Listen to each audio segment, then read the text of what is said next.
everybody. How's it going? Welcome back to the Nintendo Prime Podcast, episode 44. I sincerely hope everything is sounding good this week. We've had no issues. I have literally changed 0 settings from last week. So if suddenly it sounds like crap, I might just go ahead and yeet my computer right into the garbage dump. All right. That being said, I'm your host as always, Nathaniel Janc, and as you can see, I don't actually have a co-host. Eric is not here today. That's okay. He's got stuff going on. It's called a job. Kind of comes first. So, we do have a special guest on, however, and that is the man, the myth, the legend, Andres Restart. How's it going, buddy? Whoa, I'm a legend? All right. I'm cool with that. Legendary. I'm good. I'm doing all right. All things considered. Busier week than expected, but I mean, definitely a overall, it's little pretty good. unexpected this week. There's good to be had, and yeah. Kind of an ironic week. So before we get into our first topic, you guys know we'll be talking a lot about Breath of the Wild 2 today. Also, another topic that I didn't even tell Andres about because it kind of just came across my newsfeed today. So we'll talk about that later. But we always start every episode talking about what have we been playing lately. And I mean, for me, it's real simple. Kirby and the Forgotten Land is the only thing that has graced a screen other than TV shows in the last week. So that's what I've been playing. I'm not done with it yet. I'm sort of taking my sweet time. I clearly could have beat the game by now, even 100%. But I'm just trying to savor it because every new level I get to, every new challenge stage I reach, just is better and better and better. So I'm like forcing myself to stop because I don't want it to end. And I'm really afraid I'm going to get to the end and be like, damn, I wish there was more. Because that's the way I felt with other really great Nintendo games like Pikmin 3. Got to the end of that and I just felt like, this is great, I don't want it to stop, and it stopped. And since I'm 100%ing the game on the hardest difficulty, if we could even call it that, I guess I can go back through and see what the hell is easy difficulty then. I'm actually kind of curious. I'm almost afraid to load into it. That being said, that's what I've been playing. Andres Restart, what have you been playing lately, bud? So I also have been playing Kirby and the Forgotten Land, and I also think it's a delight. I also plan on 100%ing it. We talked about this a couple days ago. It's probably it seems like a fairly easy game to 100%. Not that it's easy to do that, but compared to other games, it is easy to 100%. But 100%ing it gives it kind of like that challenge. So I've been playing that. I'm still pretty early on, but I've also been playing Cuphead as well. I finally got into Cuphead, and I've been having a good time with that too. So Nice. I've been sort of juggling Cuphead, Kirby, and Mario Kart, and F-Zero X. Whatever suits my fancy in the moment, I play one of those four games. Quite the lineup. Yeah, no, it's a good time. And none of them are really narrative driven. I mean, you could argue Kirby is, but not really. So it's not like, I need to, for example, if I was playing Breath of the Wild 2 when it comes out, I would probably only play that game, and nothing else, unless someone wanted to play a multiplayer game with me. Otherwise, I would just be playing Breath of the Wild 2. But these games are kind of games I can kind of jump in for a minute or two at a time for a little bit, and that's just kind of what I've been doing lately, and it's been very pleasurable. I'm very happy. I mean, I've been happy with my Switch. There's just plenty of games to play, right? So, I mean, we're gonna talk about it at some point or another, right? But with the Breath of the Wild 2 delay, yeah, that sucks. But also, we have so many games to play. I have a number of games on my Switch that I haven't gotten around to. I've only beaten one of the Ori games. That's still saved on there. I have Bayonetta to finish and beat. Obviously Kirby. Now I have to go back and play Okami HD. There's just Doom Eternal. I haven't it's just a lot. I have to get. I mean, outside of my Switch, I still need to get Elden Ring. So I'm not really. There's just so many games to play. So and it's not going to slow down. This is a packed year for every system. Yeah. So it's a good time to be a gamer. Very dense. Especially if you have a lot of free time and money, which usually does not coincide together. So hey, if you're a gamer that has a lot of free time and money, this is the year for you. Especially with like the kinds of games like Legends Arceus that took some time commitment for that. Elden Ring clearly takes some time commitment. Kirby's almost a reprieve at this point compared to the games that have been coming out. So, and since it doesn't take a massive chunk of time, um, yeah, there's just a lot happening this year, and it's going to continue, I think, to get better and better and better, even if a certain game is no longer this year. Um, Kind of sad, but Well, also it's okay. random thought that is absolutely not true. I am not suggesting this at all. Just a passing thought that I'm throwing out there. What if the Breath of the Wild 2 delay is an elaborate April Fool's joke? And 2 days after the Breath of the Wild 2 delay, they're like, psych, it's still coming out this year. Here's a Breath of the Wild 2 direct. Just shadow drop it tomorrow. And they announce it's coming out in October. So, oh, dude, I love my chat right now. So a particular user in the chat said Nate wants more games. One, I didn't say I want more games, to be clear. That is not what I said. I said those people that have a lot of free time and a lot of money are going to be very happy this year. And two, I don't even play games. What? I live stream games every week. Bare minimum, there's at least a day a week I'm playing games then, right? Like you guys can see it live. I'm sorry that my life is not obsessed with playing 4+ hours of video games a day anymore. You know, that's what happens when you grow up. You got to choose your time wisely to balance between life and obviously this YouTube stuff and jobs and school and kids. And yeah, I still game. Damn it. Just because I haven't beat Kirby yet. My God, I've already put like 6 hours into it. Leave me alone. Damn. You know, people just, everyone's different, you know? Everyone's different. Speaking of games, though, and we already briefly touched about it, we might as well just get into it, the first topic, because obviously this is a really, really big topic, a really big piece of news, and it's kind of funny because the whole topic today was supposed to be, hey, you know, you made that video about how you're like not really that excited for Breath of the Wild 2 at the moment. You're kind of losing hype a little bit. They're not talking about it. And then of course, you know, we do a podcast where we talk a little bit more, and then on your channel, and then all of a sudden they drop the big news and delay it. Of course, in the delay, they did something they haven't really done with prior Zelda delays and actually gave us new footage. It was only for a few seconds, but it was a really, really nice few seconds of new footage, which kind of still gets into the topic of this, because obviously most reactions to the delay have been surprisingly positive. They're I saying would say. your audio is a little robotic. Oh my God, is it back to robotic? Yeah. Yeah, that's why I was asking earlier, because it sounds robotic on my end, but I'm assuming that Oh, it it's sounds sounding different robotic for to you them. too? Yes. Oh my gosh, Yes, it that's a does. whole new problem. Yeah, I thought the thing is I wasn't saying anything because I thought for everyone else it was okay, All right, give me a second, right? guys. You guys know we have had Yeah. audio issues, and I don't know what happened. I don't know why I'm suddenly robotic. That makes Yeah, no I don't mind sense. talking if I can still kind of like share my thoughts while you figure it out. I don't know if that'll work. No, I mean, you can go right ahead. Share your thoughts on if you're still whatever, and I'll just Yeah, pretend so I heard I what you mean said. like yeah, I mean I'll just kind of talk about how you're sort of introducing the whole thing about like hype dying for Breath of the Wild too. So like it is kind of interesting timing, right? That I put out that video kind of just talking about, hey, Nintendo's not really talking about this game. They're waiting a really long time to give us information. It's a little unorthodox. Something maybe seems kind of up, but also could just be Nintendo being Nintendo. They're the kings of left field, right? They love throwing us curveballs. But you know, the lack of information on the game, the lack of discussion or news on the game at all, is sort of contributing to perhaps a dampening of my anticipation for the game, right? Just because there's not that much out there.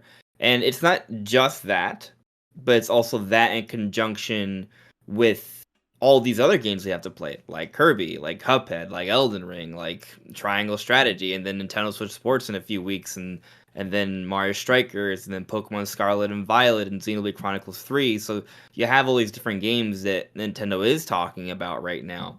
and they all look really awesome. And there's plenty of things to play right now. So between the lack of information on Breath of the Wild 2 and the abundance of information for other games they're going to be playing sooner, it's not so much that I don't think Breath of the Wild 2 isn't going to be like the best thing ever. I do think it's going to be like the best thing ever, but logically I understand that it has that potential, but from like a feeling perspective, from like an excitement perspective, I am not really being carried right now. And that's just how Nintendo is opting to handle things. They could give us information and get us excited, but they are choosing not to. I'm not judging how they're marketing the game. I'm simply saying. And it's interesting because a couple days later, what happens? They announce that Breath of the Wild 2 has been delayed. And then all of a sudden it kind of makes sense. And I know a lot of people are predicting this. You know, I wasn't. But it's also not like a shock either, right? I mean, ultimately I thought it was like a 50-50. I mean, we had people like Parrish Schneider saying the game was on time. Game's been in development since 2017. It's using Breath of the Wild as a foundation. You would think that a development time would be shorter, not longer. And not only is it now longer, it's going to be significantly longer. So it's a strange, peculiar situation, I think. But it it's kind of it still makes sense though. We haven't been getting information. Why? Because they're actually not that close to releasing the game. Not as close as we thought or were hoping. So it does kind of make sense in hindsight. Now, Nate, is your audio kind of working again? Well, I have no idea because I can't hear it myself. I know for you Oh it'll still well, sound robotic. yeah. No, For it you it's sounds good. it sounds better. Well, I didn't do anything to change it for you. I did something to change it for the Okay, stream. So if it sounds better for you, that okay. is very strange. Well, So okay. It chat, still sounds robotic. Just like it's clean. you The might just be speaking a little louder. Okay, left ear is good. Yeah. Okay, hold on. Let me. Oh yeah, it's okay. I can fix that part. But it sounds good out of the left ear, right, guys? We good?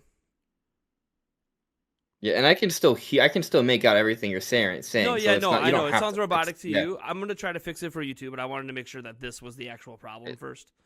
yeah. So, I all understand right, everything you're saying, so I don't think it's necessary. all right. I will be You right know. back.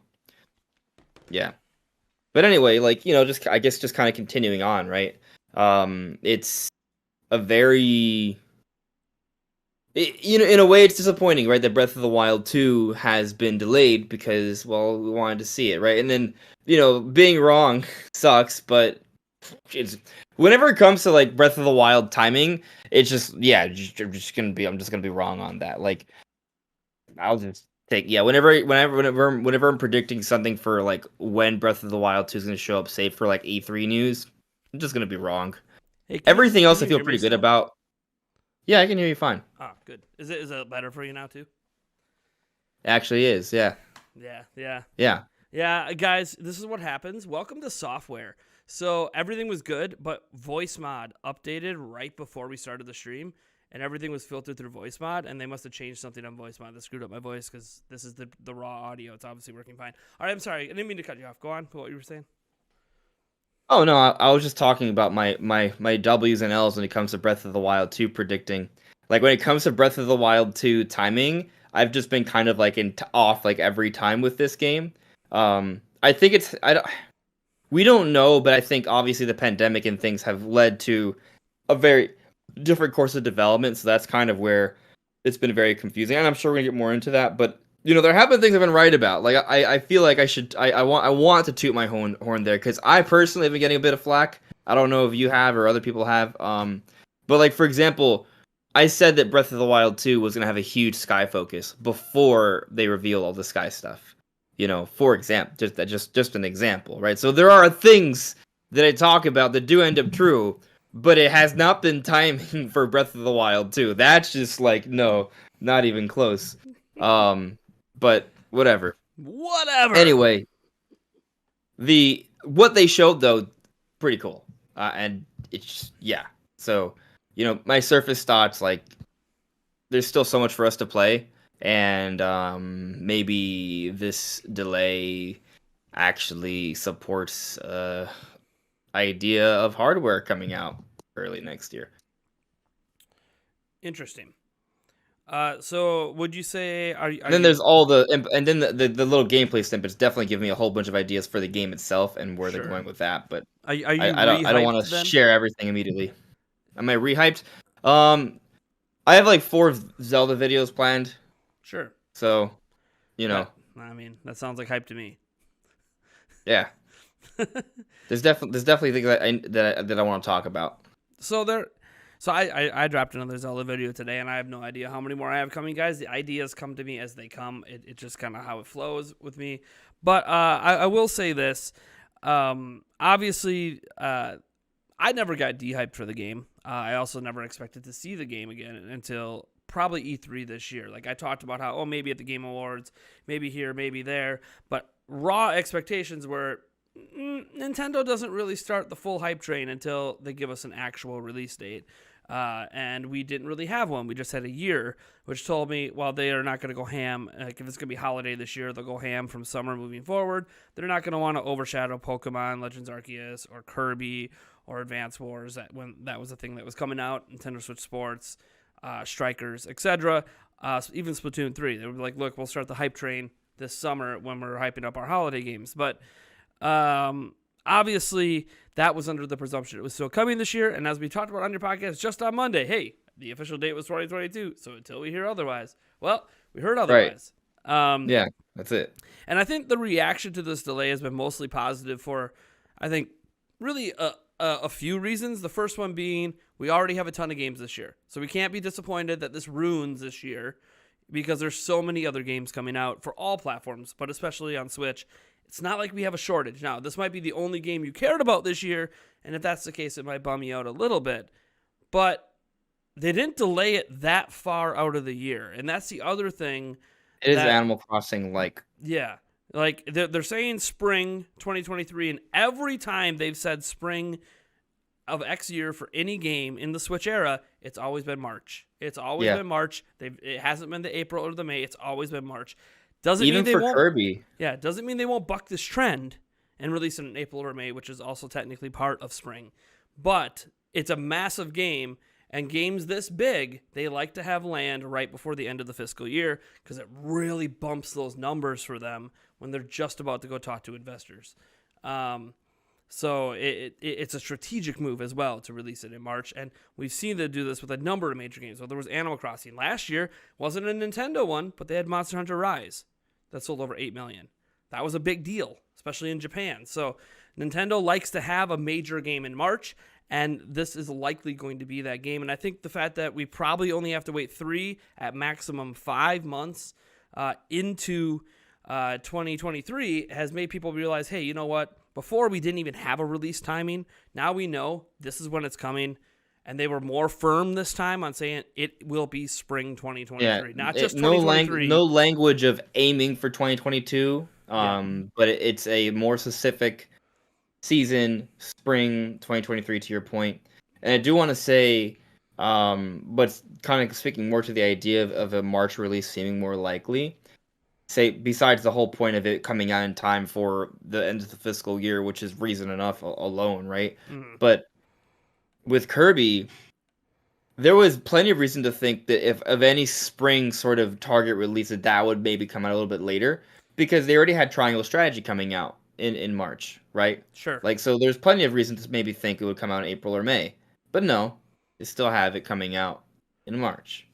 And you know, I thought that maybe Kirby wouldn't be the kind of game that they would really want to save for March to be like a big release, but this is actually just Kirby's proving to be fairly significant. You know, like maybe it's not a 30 million seller, but this could go down as maybe a 10 million seller once everything's said and done. Well, I mean, launch sales are reportedly over 2 million worldwide. Strong start, which is a strong start at the end of the month.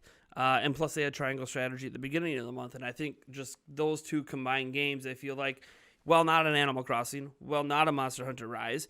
It is something big. I think, ideally they might have wanted something like Nintendo Switch Sports this month, but they want to make sure that Kirby got its time in the sun and then kick off the next fiscal year with what's probably going to be a pretty strong seller, so long as they don't screw it up and actually market it correctly. We'll see. I know the positive reception that came out of the trial for Nintendo Switch Sports. So that's always good. But yeah, what's interesting too, and I've seen a bunch of people bring this up, and I just actually looked. If it comes out in March, there happens to be a particular date of importance that happens to land on a normal release day, and that is March 3rd of 2023. Lands on a Friday, which is when Nintendo releases games, and would be a nice little convenient bow on saying anniversary of Switch, anniversary of the first game. Here's the second game. Again, not saying it is going to come out March 3rd. They could do it later in the month. They could. Or they could say, I think people have been noting that March 3rd falls on a Friday, so there's a chance that it could be then. Yeah, that's the key. Is that it lands on a Friday. If it was like a Tuesday, it's not happening, guys. They release on Fridays. But it is a Friday. It does conveniently line up for the 6th anniversary. Would be really, really cool. I will note, however, that the way Nintendo has timed all their other releases that are this big for March has never been the beginning. It's been the middle or towards the end, so there could be spillover into the beginning of the next fiscal year. Now, they might fully believe it doesn't matter for this game. It can go ahead and send 10, 15 million in the first month and continue to sell afterwards and not be a problem. So they might not care about that. They might care more about the anniversary and making it just this really cool big event out of it, because Nintendo does do that sometimes.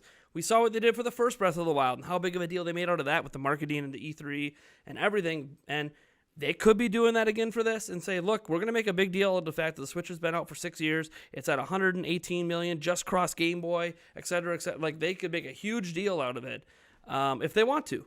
And I think they will, because I think they probably spent another $300 million making this game based on how long it's been in development for, like the original. Yeah. So I do want to something I want to point out that maybe something that perhaps strengthened the possibility of both Breath of the Wild and Switch coming out early in March 3rd was because they wanted to get that out as soon as possible, right? Because they didn't have anything really significant to sell at that time. Yeah. So getting it out as soon as possible was, ideal for them. So that's why March 3rd was more likely. This time around, there isn't necessarily as much of a rush to get it out. In terms of we're talking about hardware here. Like, there's no need to get out new hardware at the very beginning of March to maximize, its time out there. Like, they could wait a couple of weeks. It's not going to really change too much. We did have a super chat come in from Midnight Naomi. Thank you so much for the $21. I appreciate the super chat, Midnight Naomi, but I am not restarting the podcast for you. Hey, but that's half my name, though. Maybe on my channel. Yeah. So we're not going to restart the podcast, but you can rewind once we're all done. I don't think you can rewind live. I really don't know how YouTube works with that. I mean, it was mostly just audio issues and sort of... You didn't really miss anything of importance besides the robotic voice and recapping games we've been playing lately. We're basically on the first topic right now. So that's, and with good audio. So that's what matters. So I just wanted to note, obviously, that it's very interesting that March 3rd happens to land on a Friday. For anyone who thinks that Nintendo's going to care about that date, there is at least a chance. There's a chance. It is spring, technically, and it is, a Friday. That being said, obviously you brought up, the potential of releasing some sort of new hardware with this, whether it's the Pro or, next gen. Yeah, I don't really think we're getting next gen yet. Could be wrong on that front. I don't really know. I don't work at Nintendo. I don't really know what their plans are. I just know what reports and rumors and things that exist and the leak stuff from NVIDIA that shows they clearly have something in the works that seems to line up with all of the reports last year from dev units. So I don't know. I don't know what's going to happen. I don't know if it's going to get scrapped. I don't know anything. I don't work at Nintendo. I don't work at NVIDIA. I don't have any contacts at NVIDIA or Nintendo. But what I can say is, I personally don't think they're launching new hardware with this game. Now, that doesn't mean new hardware won't already be around.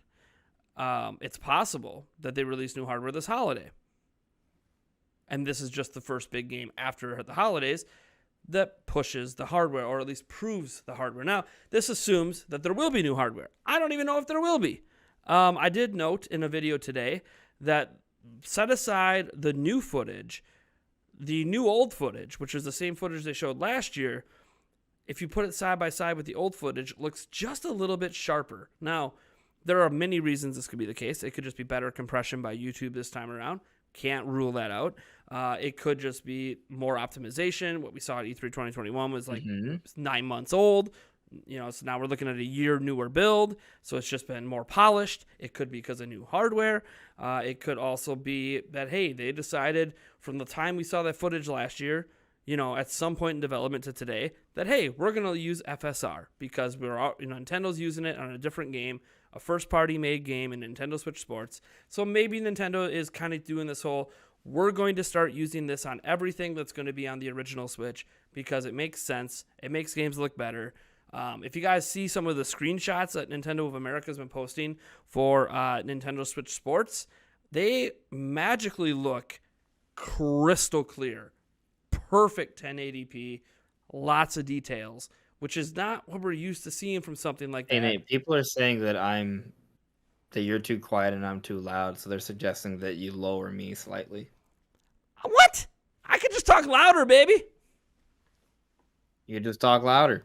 I mean, I've turned my mic up, but, there's only so much I can go up with it before it starts to clip really bad, and I don't want it to clip really bad. Record on my mic, my gain is, like, near the bottom. Yeah, so. And just to be clear, if the audio is, like, mismatched and uneven, but we both sound clear, just go ahead and watch our podcast later when it gets re-uploaded to the podcast channel because all the audio gets leveled out in editing. So it won't matter for that. All that matters is that I'm not robotic. That's what I really care the most about is I'm not robotic. Now, I will note for things like our E3 show coming up and stuff like that this summer, yes, we will try our best to make sure the audio is leveled. In fact, I'm going to be using a mixer that's going to have our guest audio come in, my audio, and we can literally hard mix everything. From my current setup today, I cannot adjust his audio. I can only slightly adjust my audio. So that's just the way it goes. Unless you guys want to give me thousands of dollars for new equipment, which, I appreciate it, but no thanks. I'm good. Now you're too loud, apparently. Now I'm too loud. See, this is what happens. There's no middle ground. I have no problem with anything I'm hearing. Yeah, there's no middle ground. There's no middle ground. See? All I did was turn it up one notch from what people were saying. And look, now I turned it down a notch, and I'll suddenly be too quiet now. See, there's no winning. You get what you get, and you stop throwing a fit. If it bothers you guys, I'm sorry. I do the best I can on my one-man show. I don't have an audio person behind the scenes running things. All right. Let's get back into the actual conversation at hand. Sorry, guys. It's really frustrating. Every week, it's always something with the audio. And now that I'm sounding clear, people are just complaining about the volumes. It's not going to be perfect. All right? We just need to accept that as long as the audio sounds clear, that's my goal. That's why we have a podcast channel, so you can get the leveled out audio there, or listen to the audio version, which will also have it leveled out. Live, this is a raw recording. This is what it's like raw, baby. This is like a live studio show, but the actual production comes later, where all this stuff is fixed up.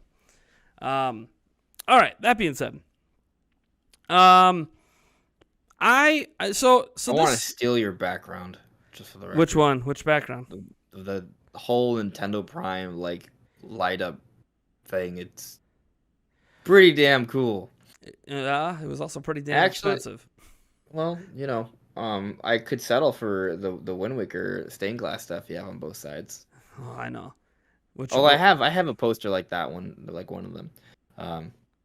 Yeah. Yeah. I just noticed the one poster is a little too low too. Anyways, I can fix that later.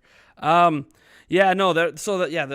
thing behind me, guys, that you see in the video version, that was made by the same person who made all of our E3 stuff last year, all of our backgrounds and our intros and all that. And I paid quite a pretty penny because he makes it all by hand. And it takes a lot of talent to do what he does. And then on top of that, obviously, is the TV that it's on wasn't exactly cheap because we needed a big, nice TV that could handle various lighting situations and not just shoot a bunch of glare back at you. So there's that as well. There's a special coating on this TV and quite the investment in this set to be really frustrated that I've yet to have a single podcast episode come out that kicks off perfect. There's always some problem, typically with audio.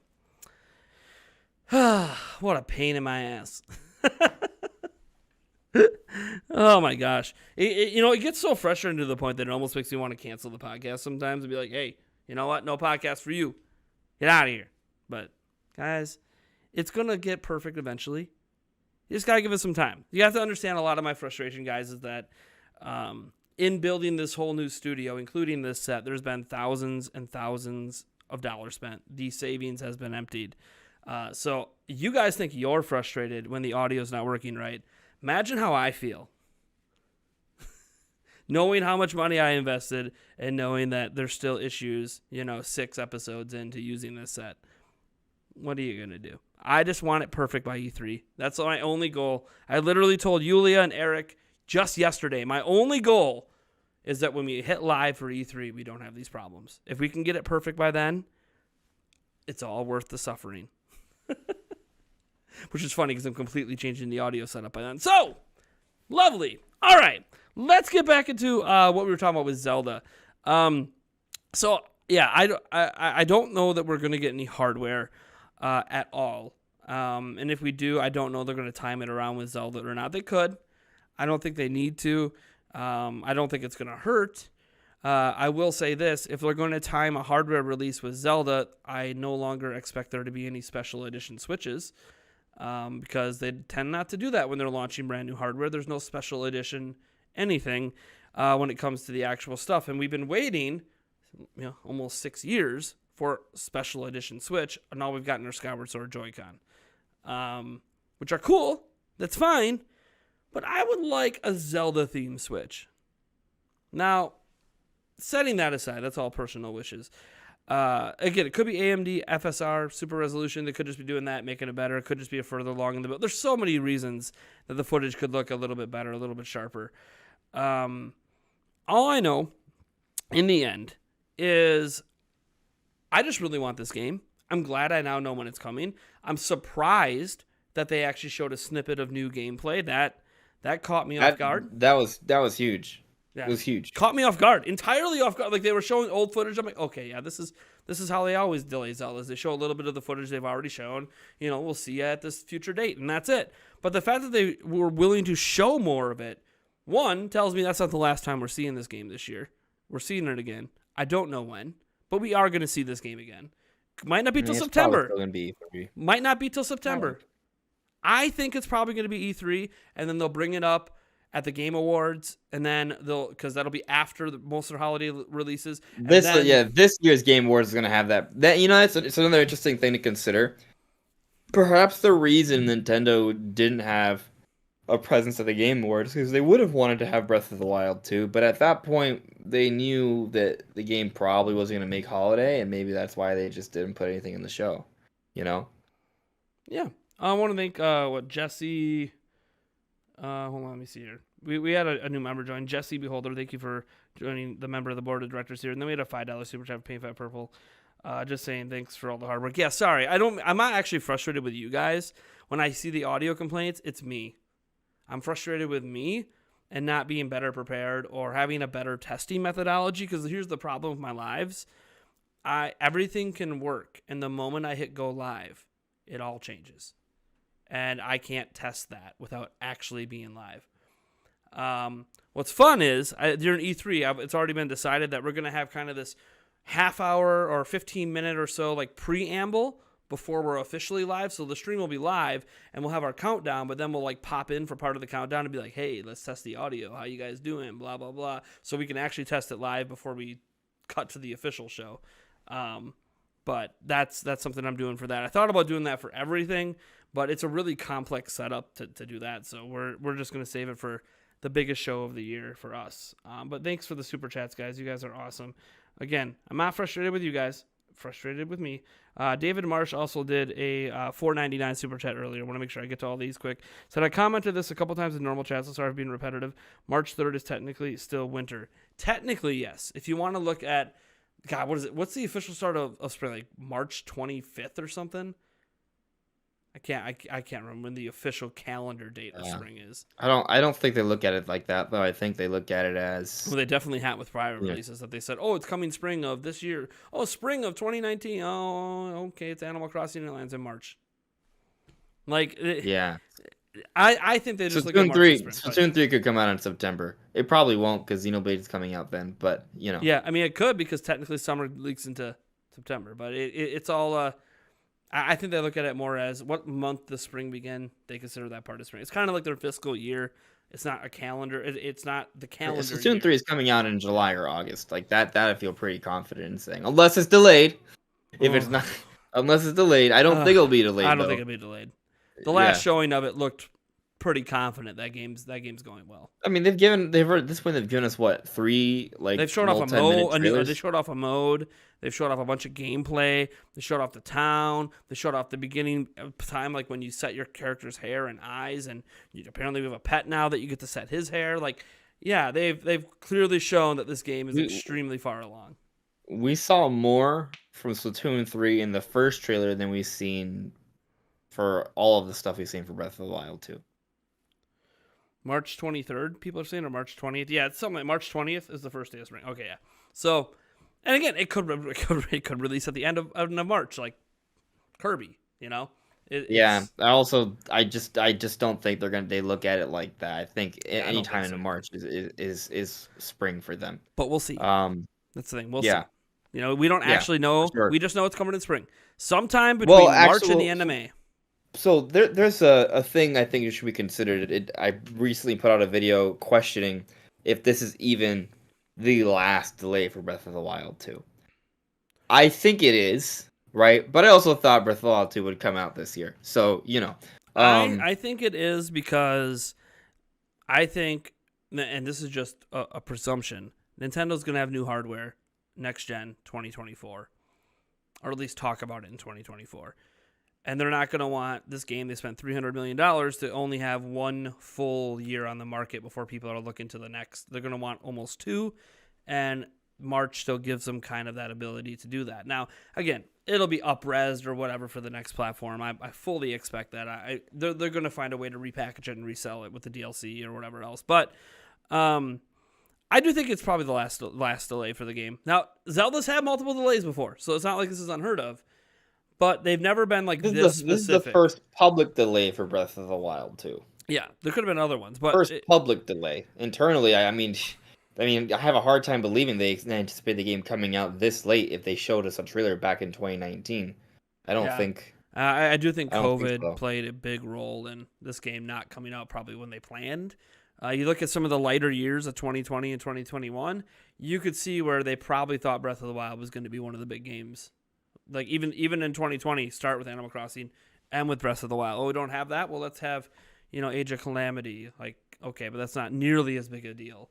And maybe it was supposed to be Age of Calamity then, Breath of the Wild 2 the following year. So there's a whole lot I of feel like I almost want to say COVID has impacted the development cycle for Breath of the Wild 2, not by 1 year, but maybe even by almost 2. yeah.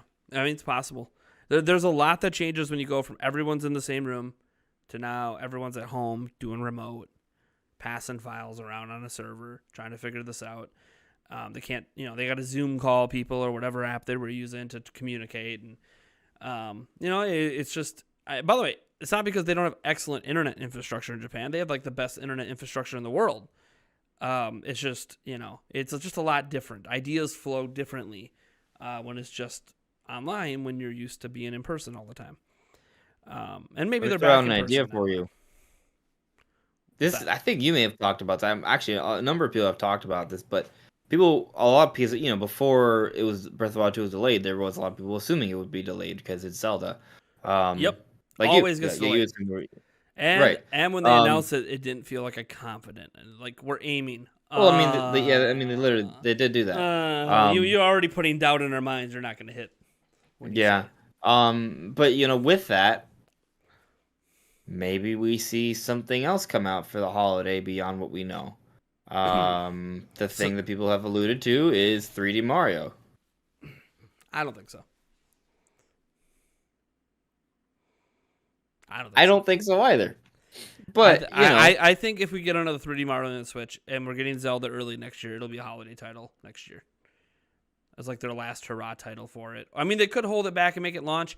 They haven't had a lot of success launching platforms of Mario games, so I'm not sure that they would want to hold it back, especially if they're still pushing Switch sales, and especially if they do have, a Switch Pro or whatever out there, then they're clearly, hey, 2024, screw that. 2027? I have no idea if that system is real and comes out and is just a mid-gen refresh.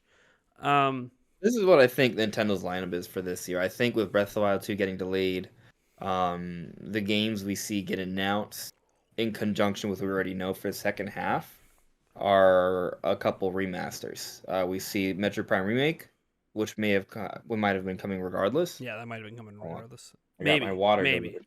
Thank We you. hope. We've been hearing about, it's first the trilogy, now it's just Metroid Prime 1, and nothing's ever been announced, and nothing still is announced. And we keep seeing, obviously, what looks like very weird hires at Retro Studios over and over again for Metroid Prime 4, and Yeah. then maybe some weird reports around that game's having problems, which, again, I'm not really surprised, because anything that Retro Studios has developed since Donkey Kong Tropical Freeze apparently has had problems, hence the game hasn't come out since then. But that doesn't, by the way, this doesn't mean Metroid Prime 4 won't be awesome. I think it's become almost a money hole for Nintendo, and they're going to see it through, and they're going to fund it until it comes out. Not sure it's going to be profitable for them when that's all said and done, but at this point, I think I there'd be think more Metroid Prime backlash if 4 they is going to sell really well. I So think it's I'm going not to too sell worried really about well, but selling really well for Metroid is like selling what Kirby's going to sell. And Kirby had significantly less money spent on it at this point than Metroid Prime 4 has, with a Western development studio with high salaries, high Yeah, but turnover, I and the mean, talent they're bringing in. By the way, they brought in a lot of it's big also an talent. investment. I think it's an investment though, right? I don't think they're looking at this as a one-off. Well, I I hope think not. this is I think the this is a concern is, retooling yeah, and a revamping of Retro Studios as a whole. maybe. And We I hope. think I'm optimistic. Yeah, you're I optimistic. think I'm pessimistic as hell about Retro Studios. They lost almost all of their talent, almost all of their management, and they've been rebuilding and failing to get projects out the door. Which I've seen so many Western studios go this route. Once they lose their talent, they have a really hard time getting a game out the door. Nintendo's refusing to let them get the game that they're working on out the door because it doesn't match the quality of prior releases. So, Nintendo, hey, when Retro Studios brings out a game, there's a certain reputation with that. We don't want a game coming out if it's not going to meet that reputation. right, but I think I think Nintendo has done enough to give us confidence that it's going to be fine. One, to your point, even though a lot of talent has changed at Retro Studios has a history of always coming out with quality. Problem is, because of that, to your point, they probably don't bring to completion a lot of their ideas because they're not up to snuff. Plus, but also with how positive Metroid Dread was taken, it would not be good for Prime 4 to come out and disappoint. No, Metroid Prime 4 has to be Space Zelda. That's what it's got to be. It has to.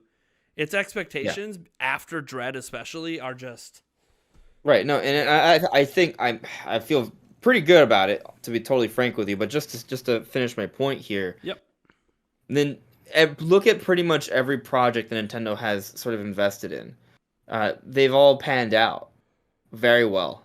Like Metroid Dread, for example, there was reason to think that maybe that wouldn't be very good. But Metroid Dread is arguably one of the best Metroid games ever made, right? They did it, and that was with a Spanish developer, Mercury Steam, which did okay with Samus Returns. But before Samus Returns, they were working on the Castlevania games, and they were some of the worst Castlevania games ever made, right? So, like, there was cause for concern with that project, yet they hit it out of the park, right? I understand it's HAL, but like Kirby in the Forgotten Land transition to 3D, they did it seamlessly.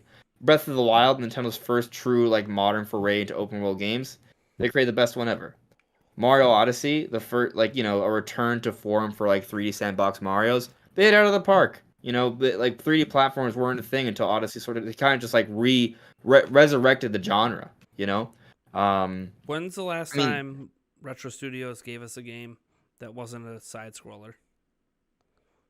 They've only given us Donkey Kong Country and Metroid Prime, so. Okay, well, they technically have a few other games before, way back in the day when Nintendo decided to buy them, but well, so the thing about that is that Retro Studios was Iguana Entertainment. We haven't had a new 3D game made by Retro Studios since Wii, which that's a long time ago, over a decade ago. Yep.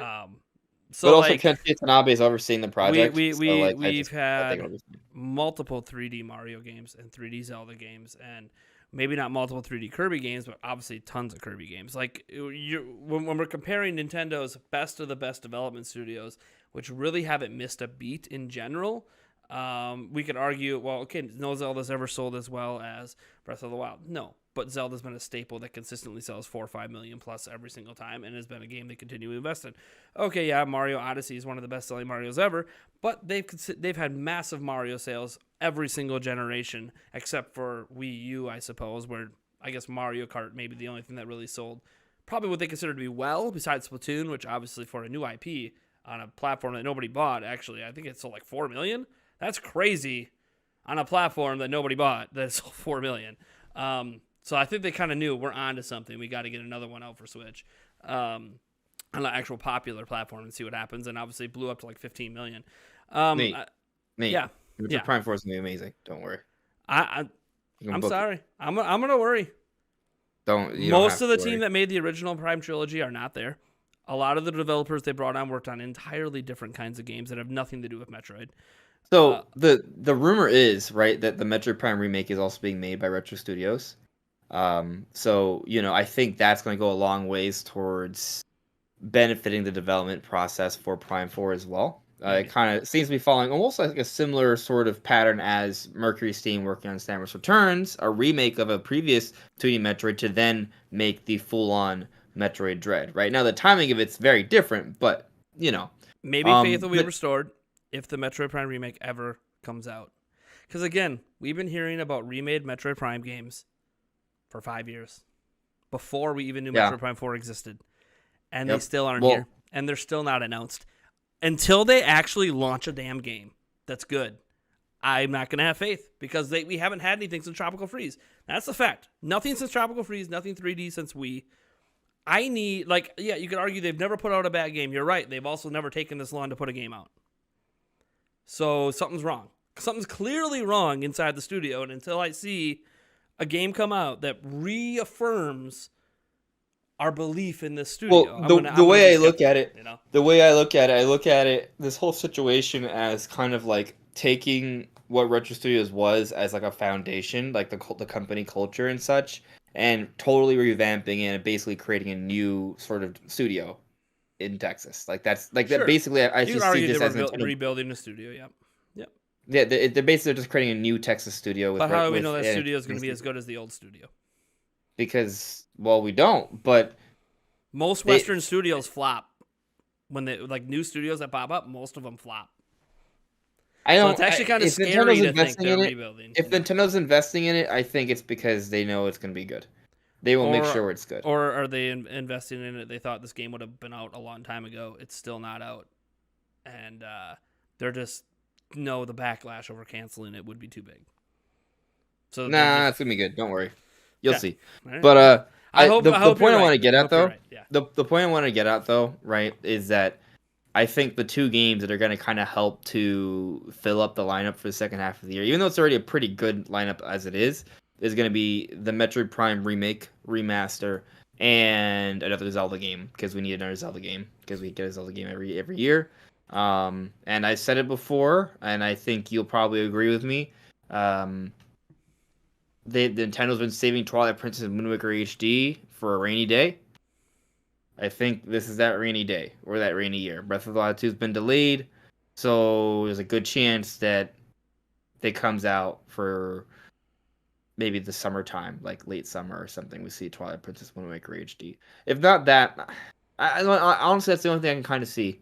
Because if Breath of the Wild 2 is coming out like March, that's not even that much. That's not too far off. So I don't see them coming out with like a 2D Zelda, for example, to hold us over just for a few months. I don't see that. But I could see like a Twilight Princess or Wind Waker HD. Okay. Unless it's like a Four Swords thing, which is kind of like a smaller project. I could see that. So obviously, with the delay, we've had something Zelda release every year now for like 8-9 straight years or whatever. It's insane. So it kind of feels like obviously there should be a replacement Zelda something this year. I don't think it's too soon to consider another Warriors game. I don't think they want to do another one until a new mainline Zelda comes out. You could argue there could be a 2D Zelda in the works, potentially, I would presume, by Grezzo, who helped me remake Link's Awakening. Obviously, he's worked on Zelda games in the past. They were the main developer on Triforce Heroes. So they could obviously have a top-down. When we say 2D, we mean top-down. It's obviously not technically 2D anymore. But a top-down Zelda game could be in the works and could be ready to go. They usually don't take as long to develop. Gameplay reminiscent of before the 3D era. Yeah. I mean, Yeah. but they never got rid of it during the 3D era either. So, like, it's just top-down Zelda. Just call it top-down Zelda. That's what it is. It's got that isometric perspective. That's just the way it is. But, okay, I do think there probably is one in the works. I think Link's Awakening was probably a testing ground for them, and it probably, I presume, was good enough sales that they were going to say, hey, let's go forward and keep making these, even if the main Zelda pretty team... good. Yeah, I think it was even if the main Zelda team 5 isn't million. making it, I mean, it could be one of the main Zelda directors working on it to make sure that it fits in line with everything. But I don't know that the main Zelda team's doing it, because a game like Breath of the Wild 2 and games of that ilk, if they keep this open world concept, even if they don't stick with the Breath of the Wild style, they keep open world moving forward. I think Nintendo has realized it takes a massive team to do games like this and a lot of money, which Nintendo is usually not the company to do that. But then they saw huge returns when they did it. So they're obviously going to be a lot more willing to keep doing it moving forward as long as the sales are there. So I think the main Zelda team's pretty much going to almost always work on the next big console experience, whatever that is. At least for the foreseeable future until sales dip or something. But I do think that something Zelda could come out. Obviously, Wind Waker, Twilight Princess HD 1, both packaged together, independent, I have no idea, could come out. It's one reason why I actually put this second Wind Waker poster up today in kind of anticipation that it would be kind of neat to see Wind Waker HD kind of dropped. I think it looks phenomenal. I think it'll be amazing on the OLED panel. Absolutely pop on the OLED panel on the Switch OLED. So I think it's a great summertime sailing kind of game. It could drop between, between Marty Strikers and Splatoon 3 or Splatoon 3 and Bayonetta 3. Or, Say Splatoon 3 comes out August. I could see it come out in July. Yeah, something like that. Like, it could be something that I don't know when they tease it. You could argue, they're just going to wait till E3 and nothing. No, I think this is an announcement they'd probably drop before then. Unless it's not coming till the fall. If it's going to be a fall game, like October, okay, fine. Then maybe they wait till E3 to announce that game coming. But because these are ports of ports. Like I don't know if they save that for the holiday lineup. Yeah, I mean, not to mention, I think you want to space out a little bit between that and Breath of the Wild 2. Like I think they want at least half a year. Maybe. So I think summer, and early again, fall at the latest. This presumes that this is happening. This is coming. We have no idea. We've heard rumors for a long time. We've heard reporters like Jeff Grubb swear by it that these games are done, they're ported, they're ready to go. Nintendo's just sitting on them, and it's their rainy day. If that's drop true, it when we need it. We drop it when we need it. If the rumor's true, this is it. But it could also be argued. Is it really a rainy day when they already got like 7 more major games coming the rest of the year? This feels like such a packed year. Does it really feel like we need a Wind Waker or Twilight Princess?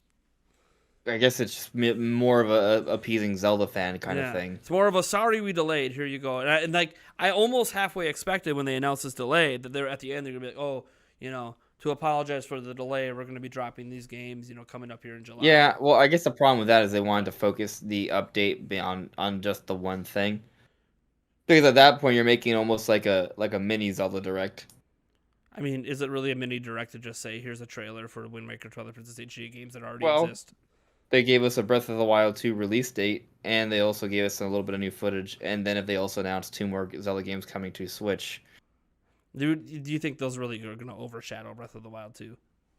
I'm just saying it's just something in terms of messaging, because this is meant as more of it's a development update, right? Like it's more of a somber sort of thing. So it's just in terms of messaging. But ending a somber thing with something exciting is something Nintendo likes to do. Well, that's why they gave us new footage. You can argue that, yeah. I mean, we haven't talked about that footage much yet, but it's. I think again they could release it this year. They could not. I don't know that Breath of the Wild needs to be replaced. I think there's already a ton of games. Like 3D Mario is great. I don't really know where you slot it in. There was already a lot of debates on where the hell you slot Zelda in, considering all the games coming. Because remember, we still don't have release dates for Sparks of Hope. We still don't have release date for Bayonetta 3. Well, some people think those games are getting delayed too. Like They think, but nothing's been announced, and we're getting into the 4th month of the year, and nothing's been announced yet. I think we learned. Think we're gonna know at E3. Like that. That's pretty much it. This June we're gonna get. Sure. We're gonna know. And Sparks of Hope again could be a summer game. Could be. We're legit like 9. What? We're like 9 weeks away. I think this confirms that Gen 9 Scarlet Violet. It's November. There's no. I don't think there's any debate anymore. That's their big November holiday game. Yeah. And after that, if you look at what they already have, Xenoblade Chronicles 3, that's September. I presume Bayonetta 3 is probably going to drop in October. At that point, do we what else do we really need? We're kind of set up. If you look from like now to then, we're kind of set up with almost a massive game. Whether or not the game, like I don't like Bayonetta 3, it's not going to be that game that's going to sell 10 million copies, but they have a major exclusive game dropping basically every month the rest of the year. I also think it's probably going to be like another like Nintendo IP that will be announced. Yeah, I mean the big thing, like, do we know everything coming this year? It's very weird if we could say on March 30th we know every game coming. There's no way. That's like never happened. It's like never happened. I think we probably know the biggest ones, but I could see maybe Nintendo announces like a wave race. But you did mention 3D Mario, and that's a big boy.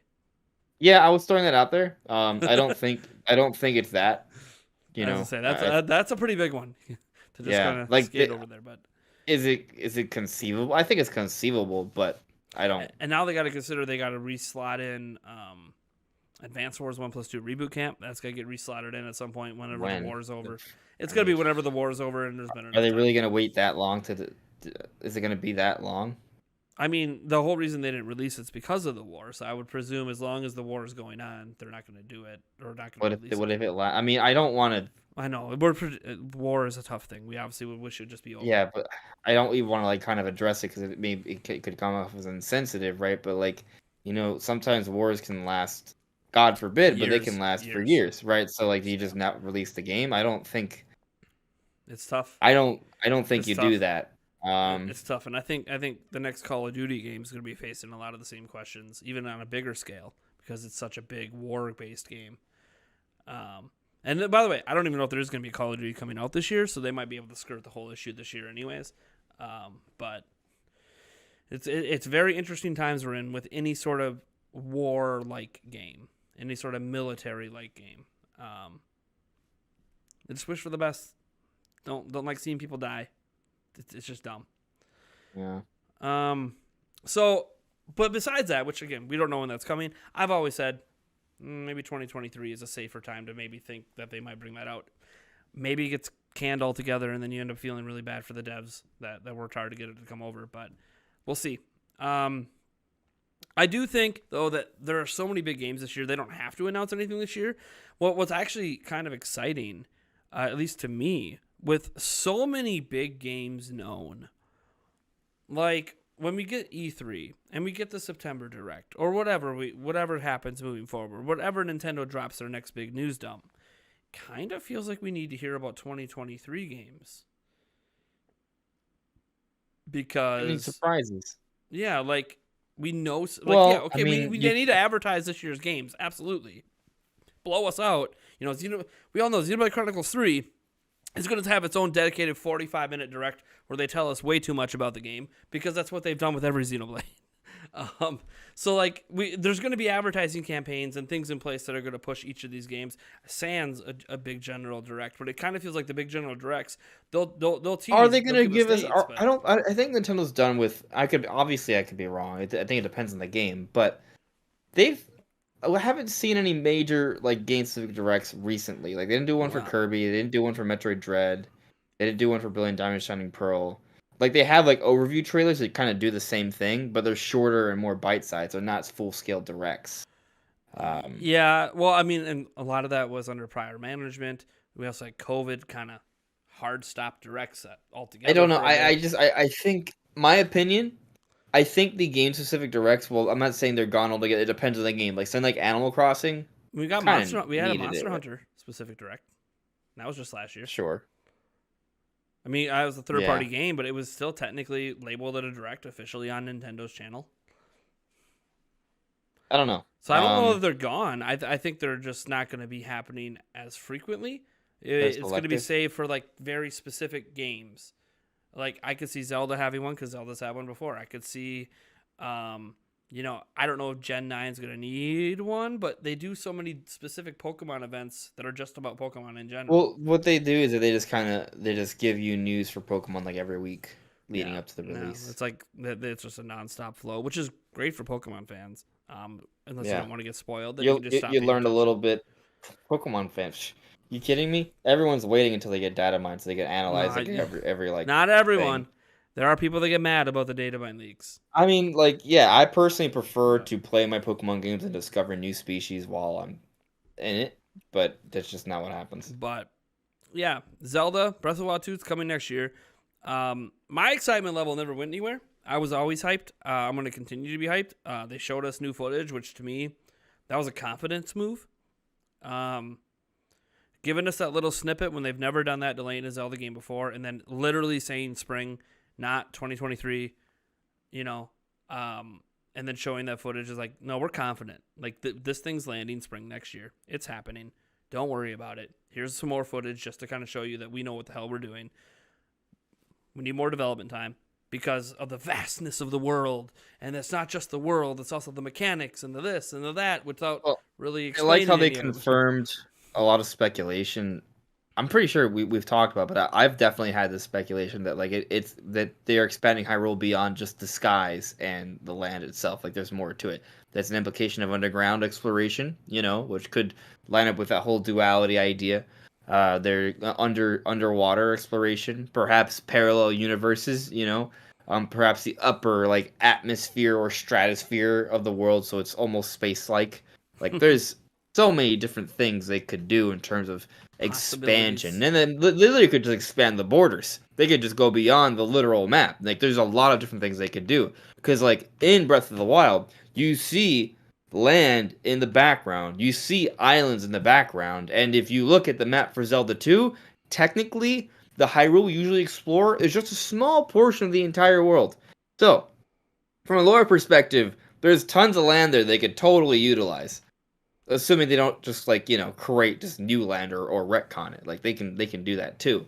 So, that was exciting to see. And as you also noted, like they didn't just talk about like in terms of world, but also like mechanics and gameplay functionalities. Like what could that be, right? Like we've seen the patents for like Link having different maneuvers in the sky, and we've seen like the vertical phase through terrain jump, and then we already know about the time pausing stasis object thing. And we have to assume there's going to be more, right? Like, and yet all those things can have tremendous sort of applications and effects on the physics engine, which was already pretty sophisticated. And all of these things can stack and create a myriad of more potentialities, right? Like it kind of it has an exponential effect. You know what I mean? Um, And then what happens if so it Zelda in certain scenes is using the Sheikah Slate and suddenly you can interact also with the crap she's doing with the Sheikah Slate. And now you have to consider all the old shit with the new shit and having it work together. And this is it all stuff can we get don't know pretty about. We don't know about because the Sheikah and, Slate and and hasn't gone hence anywhere. the Zelda 6 year has it. development cycle Yeah. because it's all about making sure the physics engine doesn't explode. Um, That'd be sweet though. Like not the yeah, engine exploding, but just the possibilities. Like I know that it's very little words and it's hard to read into it, but like Mr. Aonuma, he feels like he's super confident about this game. That like this is the biggest thing we've ever done. You thought we did big? No. This I think this is beyond. yeah. I think that and that kind of also goes into the whole waning excitement thing because it's gonna take a lot to really like outdo Breath of the Wild, right? Like when we got Breath of the Wild, it's this big, fresh, new thing, and what we've seen so far just kind of looks like more of the same, save for the sky stuff. So I think with Nintendo and what they're doing, like yeah, they're taking a really long time, but I think the idea is while they are having a literal longer development cycle than the original, when it should have been shorter considering they were using it as a base, what it suggests is that they are going above and beyond to make this the kind of game that doesn't suffer from sequelitis, that actually breaks new ground and is a feels like a fun new experience and is refreshing. They haven't shown us enough of that to confirm that kind of Yeah, feeling we haven't that's seen. what it's To be going to clear, be. we haven't seen a lot But of gameplay. It's mostly just been Link's running. Okay, looks great. Looks great running. New costume, new long flowing locks. Like cool. Looks nice. Now, are there dungeons? No idea. well, I'll say Maybe. actually on Um, the note of hmm, dungeons, let me tell you something.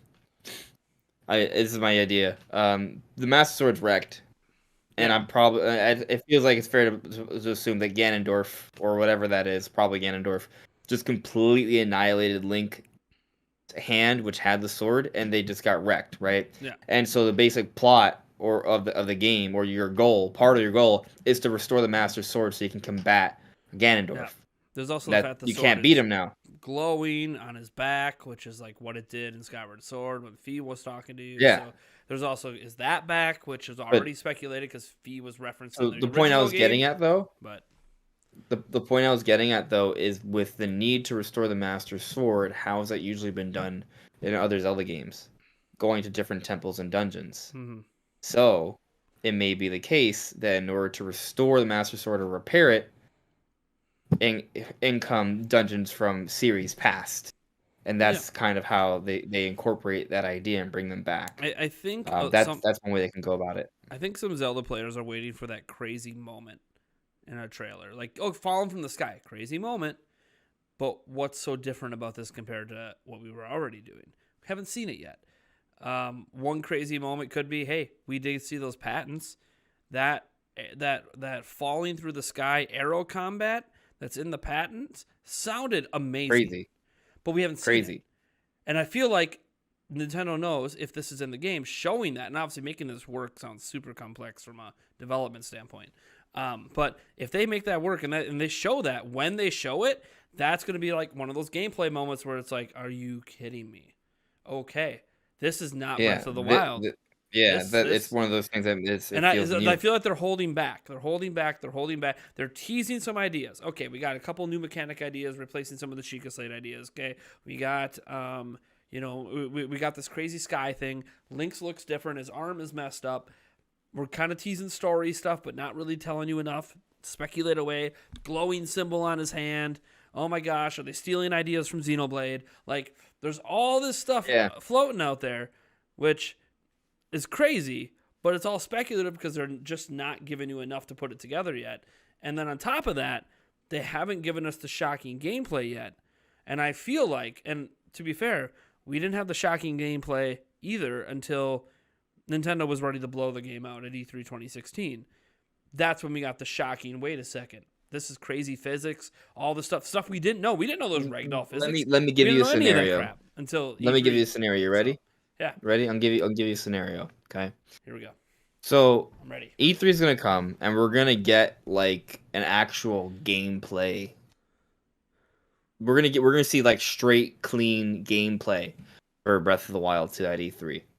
And what's gonna happen? It's gonna basically like just show Link entering some sort of space, and you're gonna be fall. It's gonna end up being like a giant sky battle, and there's gonna be some giant, maybe that giant tower we see in the trailer, right? Don't even And tease Link's me with fall. sky battles because I'm already Link's excited. falling through the sky, and what he's fighting is a giant, mammoth, monstrous like dragon beast, and you're just like, it's like Shadow of the Colossus style, but all through the sky.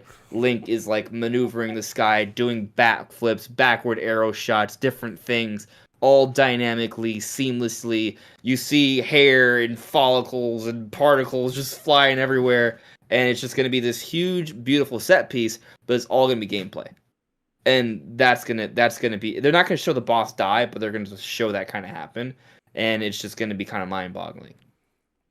I mean, that I honestly think there's going to be a moment here before the game comes out where they're going to blow our minds with something crazy like that. It's going to be like, look, you thought you knew Breath of the Wild before. Now look at this. This is beyond anyone's expectations, anyone's imagination, beyond ours. And I think it's going to happen. It would be, I try to be careful in thinking of crazy ideas like that because, like, okay, now am I really overhyping myself, over expecting from the game? Is it fair to expect this from the game? But also at the same point, hey, it's been a long time. It's been in development a long time. We have patents showing crazy air combat. It would really suck if those patents and that arrow mechanics ended up not actually getting put in the game because it was too complicated or Switch's processor couldn't handle it or whatever the reasoning is. I think instead of not putting in those ideas, they delay the game so they can put in those ideas. I mean, maybe. I don't know. Like this is all uncharted territory for Zelda because they've never had a game this big with this big of expectation ever. Like, expectation for Majora's Mask back in the day was not this big. Expectations for, Spirit Tracks, Falling of Phantom Hourglass, not this big. There were bigger expectations for what was coming next after Twilight Princess than pretty much anything until this. And now we have the best-selling Zelda game of all time, still selling millions and millions every year at full price. Game of the year, one of the most nominated and highest awarded Game of the Year game in history. And now we have a sequel to it. The expectations are just already at a level that Nintendo, I don't think, is even used to. Like, it's going to be fun. It's going to be interesting. And, by the way, I don't think they want to disappoint. Mr. They wanna make Aonuma sure with this- the clean this cut. does it. I like it. Business. That was literally the first thing I noticed. I was like, "Whoa, this I'm dude like, got a haircut. whoa. He's looking different." I'm like, Yeah. I'm like, wait a second. Is this representative? Because, like, in the past, he always had the crazy long hair. And now it's like, oh, wait a second.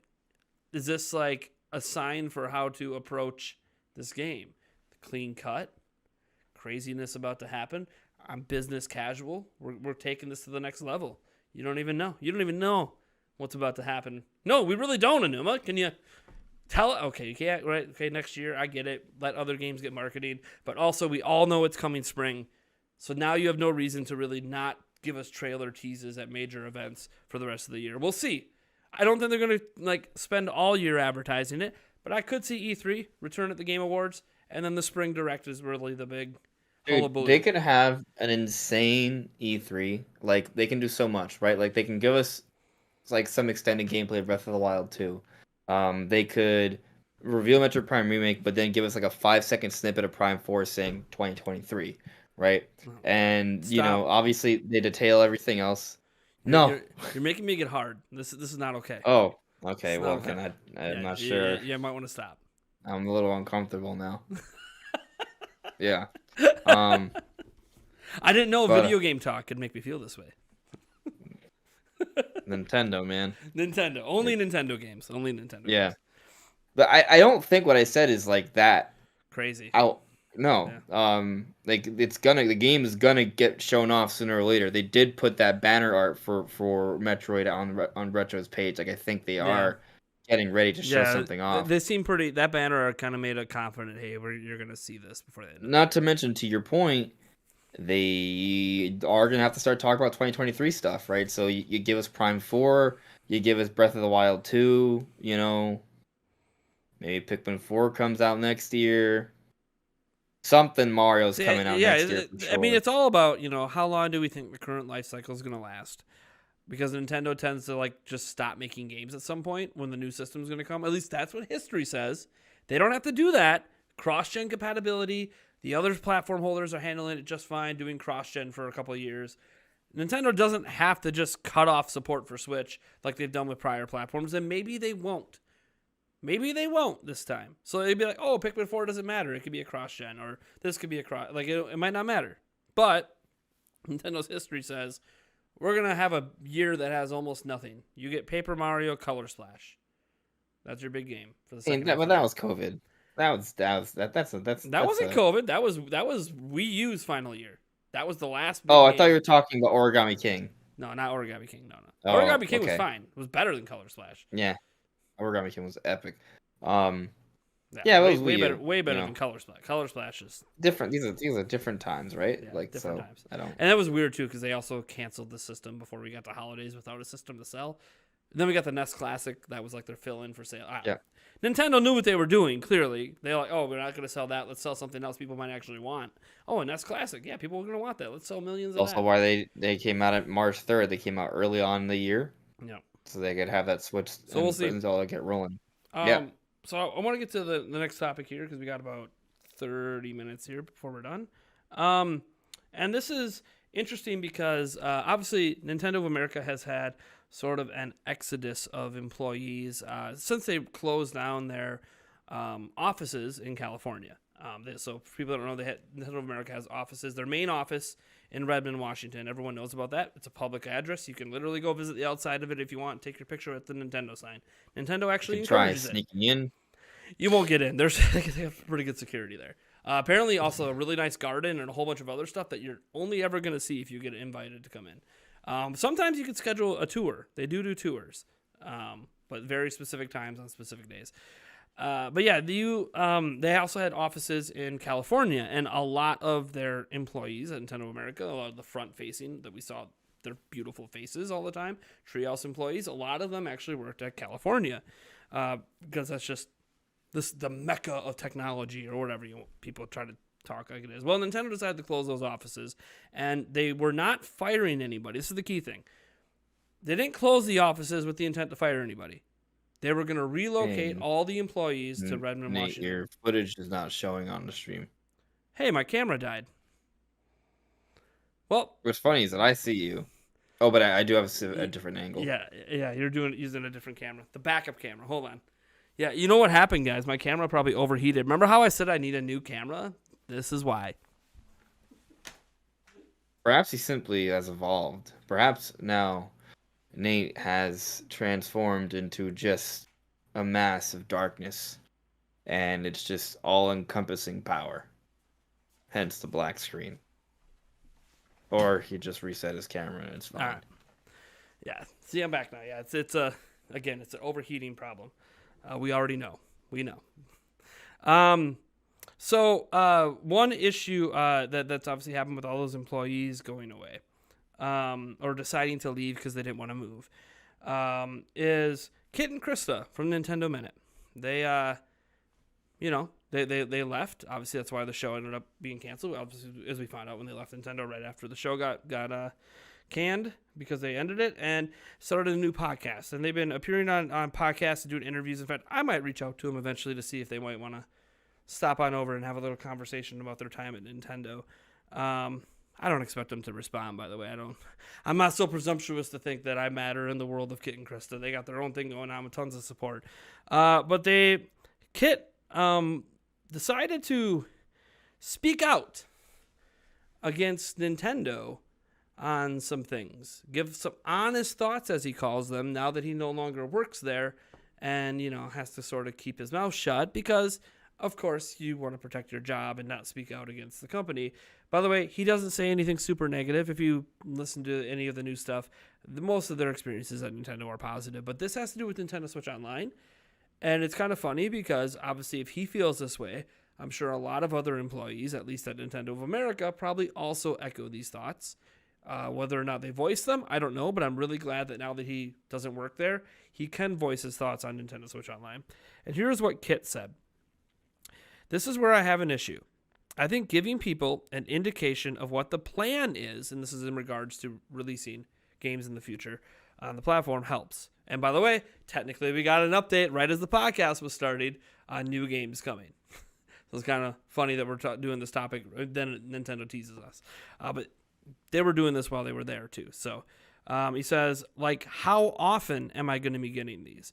I think the initial NES and Super Nintendo games, those were awesome groups of games. But then everything after that has been kind of bad for the most part. And it became very inconsistent. So it's like they are basically done with this versus the stuff they dug up and I've never heard of. Yeah, so that's what I get worried about where they added N64 and Genesis. It's like, what is the plan? I have almost more confidence that Sega is going to deliver the best Genesis games than I do with the other platforms. And he's regarding like N64, Super Nintendo, Game Boy, whatever else might be coming. He doesn't have any confidence that Nintendo is going to deliver consistent quality games. And then he goes on to talk about how also Nintendo Switch Online lacks appeal for younger fans because the people that care about old games are the ones that grew up with them. Fair. He Very goes on. interesting. It's a compelling point. Yeah, he goes on to say, "This is just me. If I was working at Nintendo, which is funny because he was working at Nintendo, but yeah, I think he's saying if he was in the position to make the decisions." Right. He says, "I would love to get something newer because this stuff is old. And if you're a younger player, you're like, what is this? Why would I want to play ice hockey on the Nintendo Entertainment System? That means nothing to me. A lot of those NES games are like early NES games that belong in a museum." Really going, which by the way, I mean they should probably be in a museum to be completely fair there. And then Krista, the other co-host of their podcast, added in that it's just hard to get a handle on what I'm getting at. And this is from Krista. So I think it would help if they did something and were more transparent about what the plan is for each of these tiers. Basically, echoing the complaints. This is what I like about this is they're echoing the complaints I had about transparency, not communicating. We have no idea how long to expect getting games for, what platforms we're getting them for, what games we're going to be getting. And in addition to that, Krista did mention this there's no direct quote here, but she did mention how she does think maybe adding some newer platforms they've never done before could help. Like people that grew up in the early 2000s might remember the GameCube. So maybe adding something like that to the service could help a little bit. But I do think, there's some good points here. And these are from people that worked for Nintendo and have nothing but great things to say, except for this, where they're like, hey, there's no really appeal for younger fans and you want them to spend all this money. They just, they're just maybe just got up their first jobs, just turning early 20s. They don't have memories with the SNES. Even the N64. Sure, you can argue those games are amazing, as I can. I grew up with them. But my kids don't really have a lot of interest in retro games, despite me introducing them to them, when they can go play something more modern that's in HD and runs better and gives them more freedom of control. And to them, they're just better games. Which I know that's all subjective, but that's just the way people feel. The things they grow up with are the things they think are the best. And people didn't grow up with these if you're younger. So, what are your thoughts? I've gone back personally. I've gone back and played older games that were before my time, especially on the Wii U. Although on the Wii U there wasn't a lot of gaming options, so playing Super Nintendo and NES games was a good idea. That's where I made sure to get my Super Metroid and Link to the Past in, among a lot of other games like that. So I personally don't feel that way, but I'm also like, I'm a Nintendo YouTuber, right? I've made part of my lively occupation to make content about Nintendo. So for me, when I did that, to me that was almost more like, kind of studying up on the history of Nintendo by literally playing older games. Sure. So I understand I'm kind of like the exception, right? Yeah, you wouldn't be like the average consumer buying a Switch. Yeah. So I do acknowledge that. And I do kind of like the idea of maybe they do need to be a bit more creative and think of other ways to continue to add value. And they're doing this DLC thing. They got the Animal Crossing and the Mario Kart, and those DLC packages appeal more towards a modern audience, right? But is that enough? I don't know. I do like the idea of them coming up with maybe an exclusive new Nintendo Online game. What would that be? Now, maybe it's one of those things where, like, you don't have... Maybe it wouldn't... Okay, when I say exclusive, maybe you can buy it on its own, or if you have Nintendo Online, you get it for free. Right? Nintendo Online Plus. One or the other. That way you don't have to get it, but they create something like that. Some sort of online-only centric game. Not Splatoon, by the way. How crazy would that be if they announced that Splatoon 3 was for free if you have Nintendo Online expansion pack? That would be mind-boggling, wouldn't it? I mean, that's doing what Sony refuses to. I know it's just a single game, but still, I mean, that's crazy. Pre-orders have pre-orders for Splatoon 3 come up yet? Yeah, you can pre-order it. Okay. I'm just saying, like... I mean, they're not going to not sell it, but yeah, it's an interesting concept since it is a game that requires you to have Nintendo Switch Online basically to do anything. Yeah. I think it would have to be something smaller. But like imagine if they were to come up with maybe a A new new IP. Rusty's Real Deal Baseball. Sure. Or what if like what if Love they that game. resurrect Star Fox as like kind of like a online only dogfighting kind of thing, and it's you can buy it online on the eShop, or you can get it for free if you have Nintendo Online Expansion Pack. Yeah. All right. I can dig it. And all of a sudden you have that other audience is that it reaches a larger group of people. You mean don't do Mario 35 and then delete the game? You can do that. I mean, it's like let's add some value and then just delete it and not replace it with anything. Or bring Mario 35 back, but for expansion pack members. Yeah, and Nintendo brings up an interesting point. That Splatoon DLC will probably be free with the expansion pack. Probably, we'll see. I'm very curious to see I because agree, probably. one of the big value adds for people who don't care about classic games is the DLC, and is this a trend or will it just always be select DLC added? Like, are they going to start adding all DLC to the expansion pack? What's That makes it a interesting is great I think deal. when they made the announcement for expansion pack, they didn't even announce that DLC would be free. The Animal Crossing news came Yeah, afterwards, if I'm not mistaken, right? yeah, And then they did the Mario Kart thing. Like, I think, people like you and me speculated they would do more things after the initial announcement, but they didn't to the point of, I guess, Kid and Krista, like they didn't do a good job of telling us, hey, there's gonna be more cool things to come here. yeah. Like, Right? Like if as an they example, if they're going to add more DLC, let's say, and I've mentioned this before, if the idea was all future DLC will be available through this expansion pack from any of our first party studios. Okay, that's a really great idea.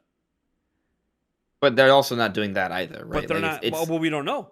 But that's the thing. Every DLC announced since they released the expansion pack, which is, I know it's only been 2, is on there. paid DLC. Yeah, paid DLC. Yeah, obviously the free DLC is free Um DLC. You're not going to need to do right. that. I was just trying to think if we have, I guess we just haven't Yeah, had I the mean it would have opportunity to be yet. what we haven't had. If Kirby gets new DLC announced, will that be on there? I have no idea. Like so yeah, Dread has free DLC, so Yeah, like that's it. Splatoon 3 is the one that everyone presumes there'll be some sort of paid DLC because we have paid DLC for the prior Maybe games. Nintendo Switch Sports Yeah, maybe Nintendo Switch Sports. I mean, they're adding 2 new sports, I think, for free for before the end of the free. year. So I don't Yeah, think paid DLC will be till next year for that. yeah, if Because it's they'll probably have successful. more sports or something.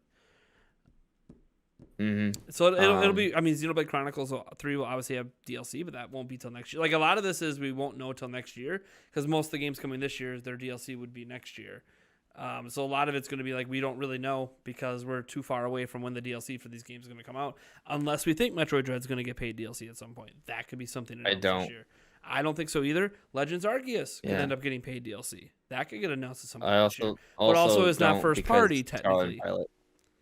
Yeah. Well, that's not even worth arguing. Like it says second party, but it's like not even a real thing.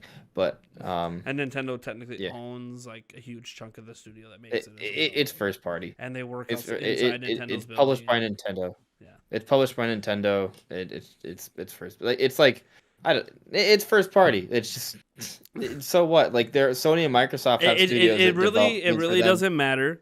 To be completely honest, it really doesn't matter.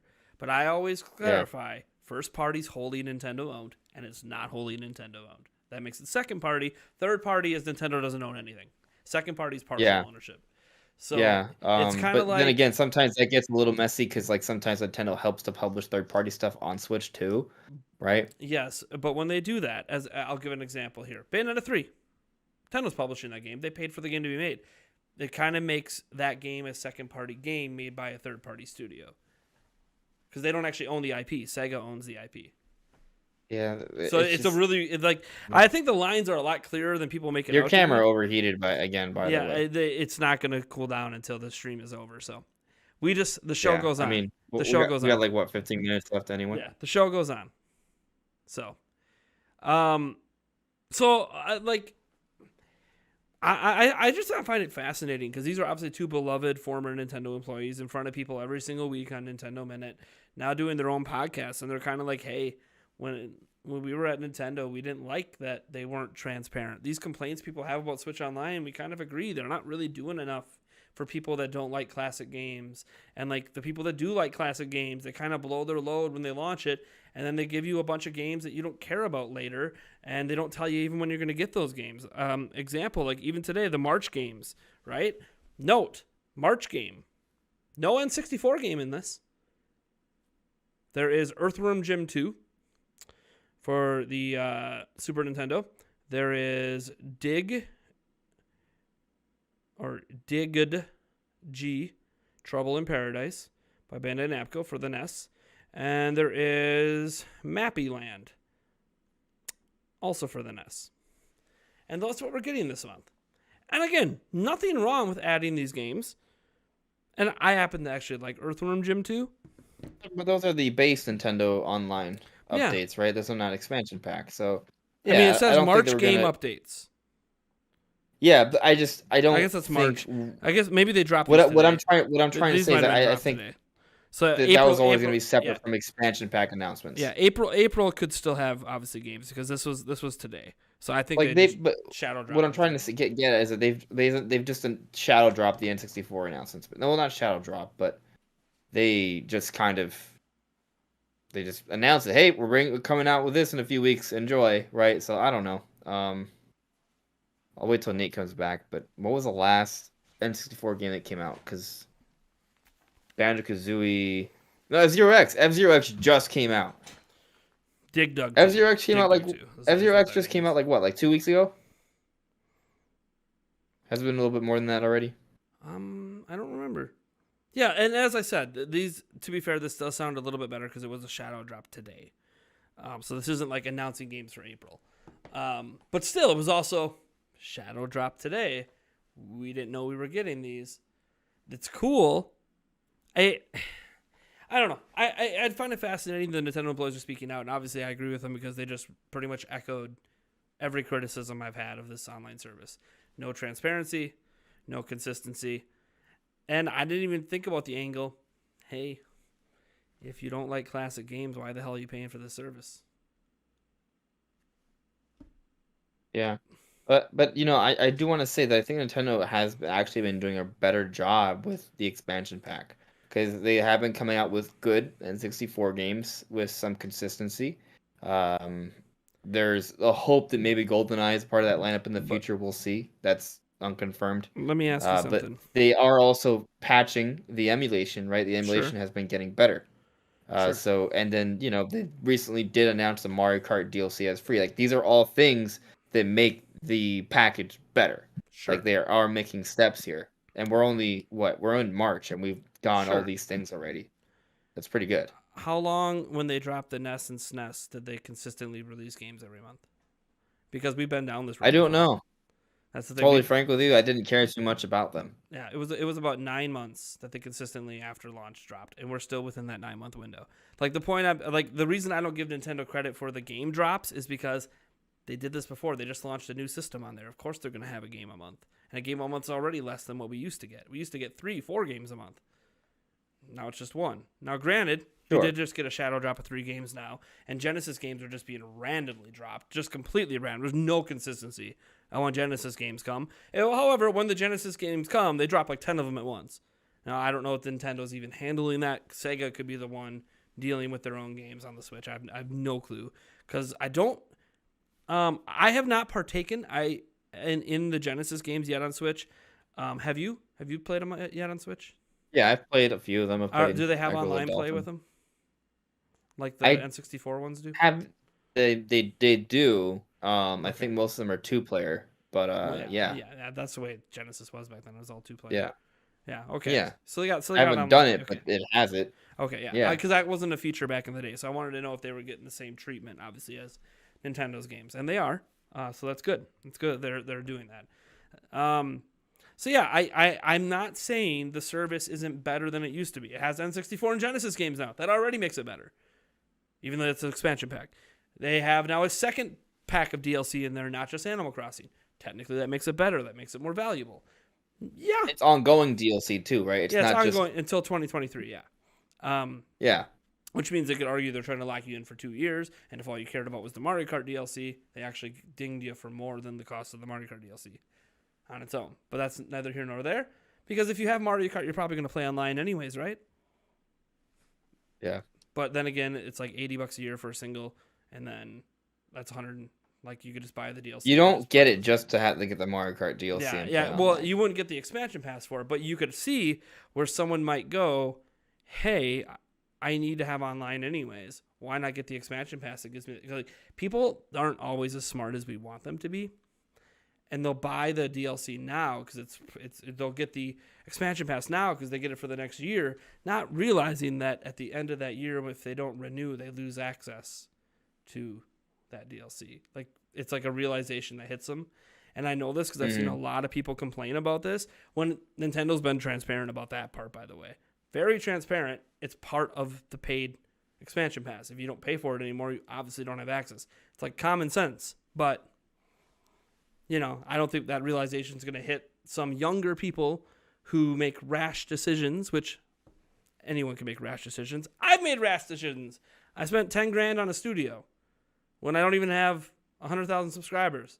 And I've only had 1 year ever on YouTube where I've made over 10 grand. Doesn't sound like a smart choice. So we all make rash decisions one way or another. This camera was like an emergency purchase, and it was clearly the wrong camera since it overheats. So, yeah, I'm dumb.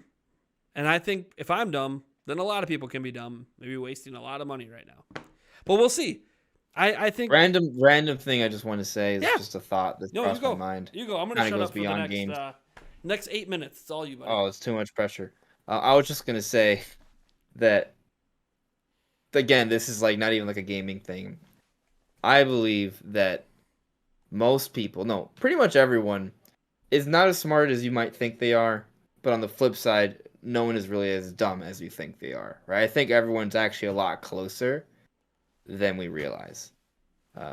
Yeah, now everyone has their strengths and weaknesses, right? Yeah. But I just think sometimes people will see someone and think, man, they're just like incredibly smart and brilliant. I can't compare to that. But sometimes the difference is very subtle to get to that point. It's not even just with intelligence, with sports too. Sometimes the difference between a great team and a bad team is a subtle thing, and it can make a huge difference. Like not bashing your head coach in an interview after you just lost a tight game at home. Sorry, Joel Embiid. Yeah. I don't know how well that works for team chemistry heading into the postseason to disagree with your head coach. But it could potentially create issues. Yes, could potentially. I mean, the funny thing is too with that reference, because I'm a big NBA fan, guys, is that my team's the Milwaukee Bucks, and our coach used to get attacked all the time for being a bad coach, bad rotations, bad this, bad that. And now he doesn't get attacked for anything because he won a title. But the entire time that was happening, the Bucks' best player, Giannis, said, I hear what you're saying. You want me to cover Kevin Durant? You want me to do this? You want me to do that? I will do what coach tells me to do. And he just backed up the coach the entire time. To be fair, he did it with Jason Kidd as well. And Jason Kidd got fired because there wasn't success. And chances are Coach Bub would be fired if there wasn't success either.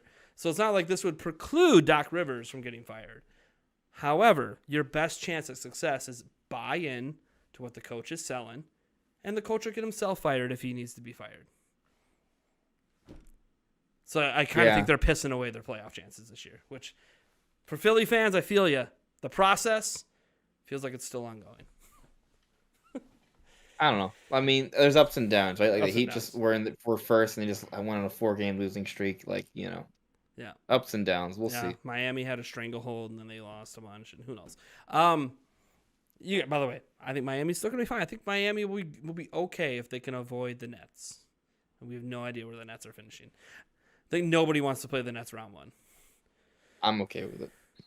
I have the perspective of if you're gonna be the best, you should be able to beat everyone. And Oh yeah, that's where the Bucks were. Like Yeah. the Bucks didn't avoid Miami last year, even though Miami's been the team that gave them the most problems in the postseason. They said, "Screw it, we're gonna keep winning, and if we play them, we play them." my ideal scenario, the Heat, because they're my team. Yeah. They play the Nets, then they play Philly, and then they play the Bucks. Yeah. Like I want them to have the toughest, and then they play the Suns at the end. Like I want them to have the Mhm. toughest road to the championship. That sounds like the Bucks. The Bucks played nonstop playoff teams for like all the way to the end of the season. It's crazy. And then they got the Nets on Thursday, and then they got I can't remember. It's a bunch of top tier. The Celtics right after that. That's gonna be it's gonna be a fun end of the year. It's actually kind of cool. Like as an NBA fan, this time of the year is exciting when your team is vying for playoff position and plays a bunch of like top tier teams because it really I just think it's interesting that we're talking about basketball preps you for the on the playoffs. Nintendo podcast. That's fine, dude. Yeah. You're lucky I didn't flip this script like in like 1 minute in and we just talked about basketball for 2 hours. You guys have no clue how bad I want to start a sports podcast. I've been literally debating this with Eric now for like 5 years. Hasn't happened. We'll see if it ever does. I don't know if people really care what I have to say about sports, anyways. But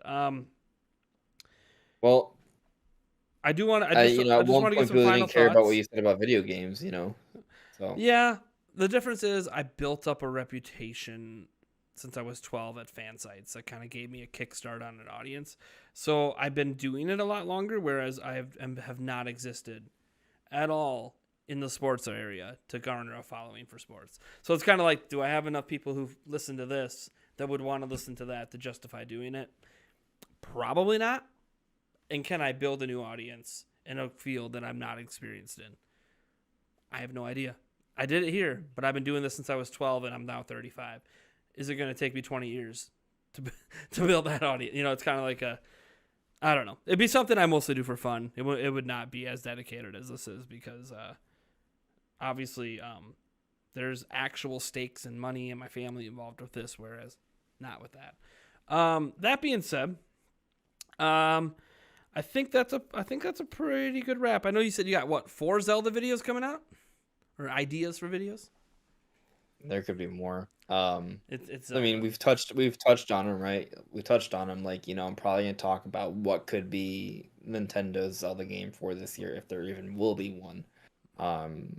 There's kind of all the theories that come from just the footage we got. Like, that's a whole bunch right there. There are things. That's at least 2 videos right there, but there's more. So yeah. It'll be interesting. I look forward to those videos. You're one of the few YouTubers I actually watch every video. It also helps you don't post as many videos as I do, because then I probably wouldn't watch them. I'm a little insane. But I usually watch your channel for news. Why, thank you, sir. Yeah. I haven't really, besides the Zelda news, I haven't really posted much news this week. It's been a bit of a weird week. But Zelda whatever. has been the news. I'll be back at posting some other news tomorrow, guys. I already have a few things banked up we'll be talking about tomorrow. Doing a normal video on the normal set. Anyways, all right. Well, thank you so much, Andres Rustar, for coming on the show. I really do appreciate it. Always a pleasure. You're always a pleasure to have you on the show, especially someone who can make me shut up, because people get mad at me a lot when I have guests on that just are afraid to talk because I'm talking. And you're always like, and I'm like, all right, I'm done. You like to talk a lot. I know, I guys. gotta share the talk. I get the criticism. I get it, all right? I'm aware of it. I've told Eric when he's here, sometimes he needs to grab the duct tape, put it over my mouth, and I'm not allowed to talk for 45 minutes. All right. Eric carried the show. Well, thanks everyone for tuning in. You guys are awesome. The audience are awesome. Thanks for understanding. Obviously, I do apologize for maybe feeling a little agitated. I wasn't agitated towards you guys earlier. We talked about this. It was just the audio issues. Me being frustrated because, of course, things were working, and then they weren't. And then, of course, not Andres Restart's fault that he didn't tell me I sounded like a robot on his end. But I don't blame him for that. So it's all me. It's all me, I asked baby. people in the chat if we sounded okay, and everyone said it was cool. I was like, all right, maybe it changed. Yeah. Maybe That's the thing. At the very beginning, I said, I hope we're sounding fine, and then I saw like 5 people go, oh yeah, you sound good, and I'm like, cool, let's just go then. I'm not even worried about it. I wish I would have. If there was a problem right away, whatever. At least I know it was voice mod this time. Last time it was something else. This time it's voice mod. Next week it'll be my whole computer blows up. I don't know. All right, guys. Thank you guys for tuning in. This is the Nintendo Prime Podcast, episode 44. It will be up on the podcast channel and audio tomorrow. So if you didn't catch the whole podcast and you want to hear it with the audio leveled out and everything, you want to listen to it on your iPods or whatever, iPhones, Androids, it's on everything. It's on the Google Play Store. It's on Spotify. It'll be on all of that. Also, our other podcast channel. Please go subscribe to it if you want to get the cut down version that has the better audio. If you want to catch the video. Also, on that channel, never mind. I'm not going to announce that yet. I do have an announcement for that channel, but I'll save that for when Eric's here because I think it's only appropriate that the co-host is part of that announcement. So, all right, guys, you guys are awesome. Catch you next week. Peace out.